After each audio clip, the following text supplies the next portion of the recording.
If you're under 30 years old, this video is for you. Today, I'm gonna share with you 3 pieces of advice that I wish someone would have told me when I was going through school and when I was just getting started. I know a lot of my fans, you're following my work, you are watching me on social media, that you're going to school right now, or you're about to graduate, or you're still young people, you're still trying to figure out what path you should choose and what career you should choose, right? So today I'm gonna help you out with that. Number 1, and that is this. Figure out exactly who you are and what your strengths are early on. You see, most people, they teach you to work on your weaknesses. I don't believe in that. I believe if you spend your life working on your weaknesses, at the end of your life, you have a lot of strong weaknesses, right?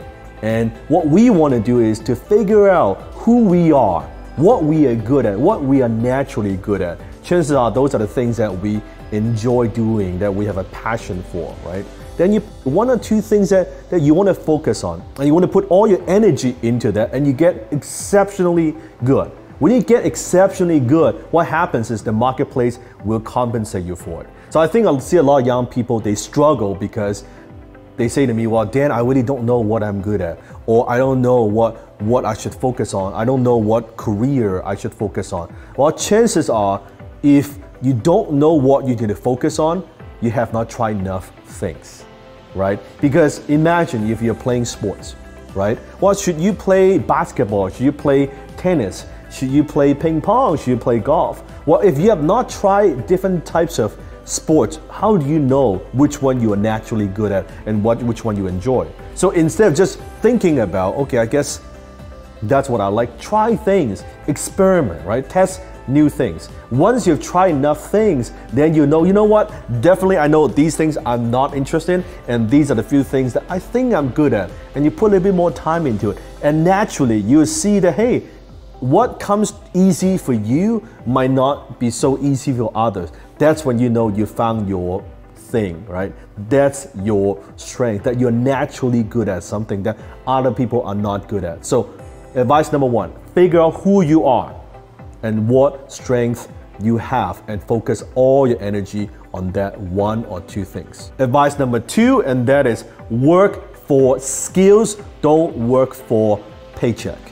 You see, a lot of graduates, they graduate from school and they say, hey, I want to make sure I pick a job that pays me the most, right? Whoever pays me the most, this pays an extra $1 per hour, I'm going to take that job. No, don't do that, because that's very short-term thinking.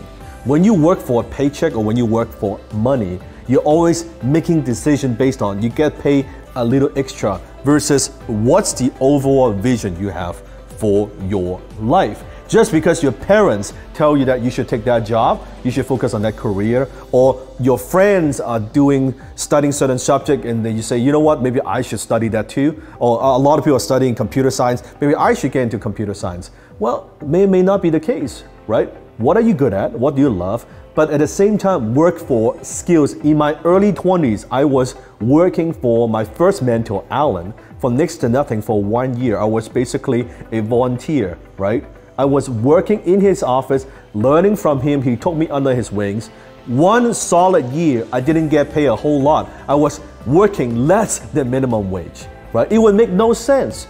But I learned so much. I always refer that year as the $1 million year of my life, because I got $1 million worth of education from my mentor. So I wasn't working for money or for a paycheck. If that was the case, I would have said no, but I was working for skills. I was working to acquire skill sets that I could use in the future. You see, most people who are struggling financially, they want more income without skills. You do not have an income problem, you have a skill problem, because the marketplace is always willing to pay for people with talents and skills. Because I'm a pretty young guy, I'm only 18. But through these 3 calls, I was only asked about my experience once, and it wasn't a very big deal. I kind of just answered it, and that was it. And throughout my search for influencers, I've probably exuded that vibe of I don't have any experience, and I'm very conscious of it. But Through these calls, I didn't do that and it didn't come up. So I'm hoping that maybe you could learn from this if you're maybe in a similar spot to where I was yesterday, a few days ago. Especially if you're young like me. We don't have to be conscious of our experience, because at the end of the day, they're not looking for experience, they're looking for results. And other than that, that's really all that I have with that realization. But the best thing about this boom is that even if this influencer falls through, I have a few more in my pipeline that I'm talking to, and even if those fall through, I can go find new ones. There's influencers everywhere. Once you know where to look, it's like running water. Like, there's so many of them. Other than that, I don't have too much to say. You're closer than you think. Take care. So work on your skills, work for skills. Pick an industry, pick a company, pick someone that you could learn from. Don't just work for the paycheck, work for skills. Advice number 3, and that is think long-term, not short-term. One of the biggest mistakes I see a lot of young people make, sometimes on social media, sometimes some of them I have done business with, they have a very short-term mentality, right? They're trying to make a quick buck, they're trying to get rich quick. A lot of decisions that they make, I could see that it's very naive, and a lot of those because they don't think long-term. They're thinking about this month, they're thinking about this quarter, they maybe some of them think about this year, but they don't think very long-term. You see, I look at what I do, I say, you know what, people look at, oh, Dan, you're very successful at a young age. I'm like, yeah, I'm more like a 10-year overnight success, right? That I've worked many years to get to where I am today, right? I paid the price early on. When I was young, when I was going to school, the first 5 years of my life, when all my friends are going out there drinking, partying, chasing girls, and just wasting time, for the first 5 years of my career, I didn't take a single day off. I was working 12 to 14 hours a day, every single day. In my 1-bedroom apartment with my mom, right? Staying with my mom, working in my room, studying, working, and learning. And that was it. I paid the price early, while all my friends were doing something else. So you have to understand that there's a price that you've got to pay, and you have to think a little bit long term. So don't get frustrated when you look at people from social media and say, oh, this person's got this kind of lifestyle, and he's successful, she's successful, and this and that. And you think it to yourself, oh, I want to get there. I want to get there in 6 months. I want to get there in 1 year. You're not going to get there in 6 months. You're not going to get there in 1 year. You have to adjust your expectations. Now, it doesn't mean you don't have that sense of urgency. What I'm saying is, the surefire way to get to frustration is you have this unrealistic expectation in terms of time frame, and this is where you are. You're 20 years old, you're 21 years old. You've got time. Youth is your biggest advantage, right? That is your biggest advantage that you have. You have energy, you have health, you have youth. Take your time. Jack Ma from Alibaba has a 102-year business plan. 102 years. That's why he's Jack Ma. He thinks long term. He's not thinking about doing things where, oh, being very reactive, this is what I want to do. No. What's my plan? This is where I want to get to.